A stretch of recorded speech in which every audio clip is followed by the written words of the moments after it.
Praise the lord అందరికీ. ఎఫెసీయులకు రాసిన పత్రిక 1వ అధ్యాయము 1 నుంచి 6 వచనములు చదువుకుందాము. దేవుని చిత్తము వలన క్రీస్తు యేసు అపోస్తులుడైన పౌలు ఎఫెసీయులలో ఉన్న పరిశుద్ధులను క్రీస్తు యేసు నందు విశ్వాసులైన వారికి శుభమని చెప్పి రాయినది. మన తండ్రి అయిన దేవుని నుండి ప్రభువైన యేసుక్రీస్తు నుండి మీకు కృపయు సమాధానమును కలుగునుగాక. మన ప్రభువైన యేసుక్రీస్తు యొక్క తండ్రియగు దేవుడు స్తుతింపబడునుగాక.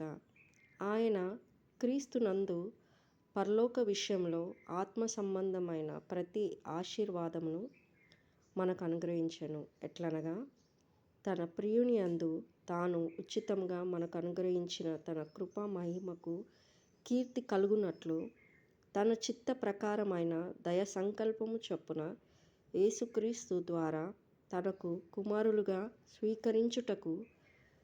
స్వీకరించుటకై మనలను ముందుగా తన కోసము నిర్మించుకొని మనము తన ఎదుట పరిశుద్ధులమును నిర్దోషులమునై ఉండవలనని జగత్ పునాది వేయబడక మునుపే ప్రేమచేత ఆయన క్రీస్తులో మనలను ఏర్పరచుకొనెను.